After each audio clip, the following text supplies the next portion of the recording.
cannot sail, we cannot resume our operations, we are effectively trapped. Sea-Watch 4, as well as its crew, were put into isolation outside Palermo in Sicily for more than 2 weeks. The whole team tested negative for COVID-19 twice during this time, but were forced to stay at anchor.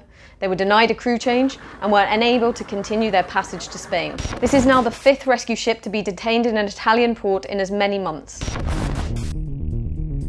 On August 15th, the Sea-Watch 4 set sail for its maiden search and rescue mission. During the transit from Spain to the central Mediterranean, news broke of a fatal shipwreck off the coast of Libya. European authorities repeatedly ignored calls to help the stricken boat, and 45 people were reported dead. It was a devastating reminder for all of the crew of what is at stake.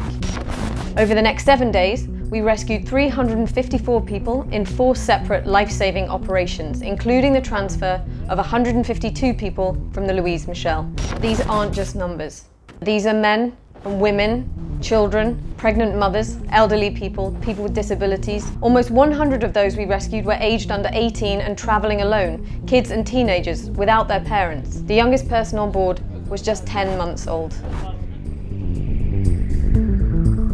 Our MSF medics treated people for dehydration and hypothermia, for traumatic injuries and fuel exposure. One teenager had to be evacuated due to the severity of his chemical burns, sustained from exposure to gasoline and salt water mixed together in the bottom of a rubber boat he collapsed in. People told us they would rather die at sea, that they would rather be dead in the water than to spend another day trapped in Libya. After days without being given a place of safety, our request for a port became increasingly desperate. But again, EU authorities refused to take responsibility for those rescued at sea. And despite humbling resiliency, the survivors were pushed to their limits, psychologically and physically. Finally, 11 days after the first rescue, we were given permission to transfer the people to a ferry for quarantine. In the end, the ship was left with no choice but to enter an Italian port. Going in, we knew that it was unlikely that we would be able to leave. MSF called it a foregone conclusion, and we were right.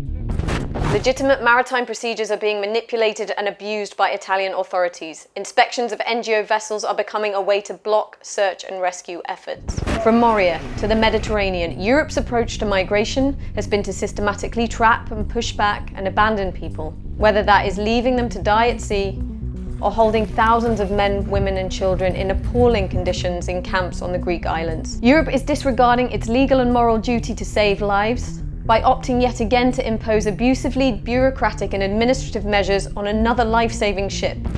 The Sea-Watch 4 must urgently be released so that it can recommence life-saving search and rescue in the central Mediterranean, because nobody should be left to die at sea.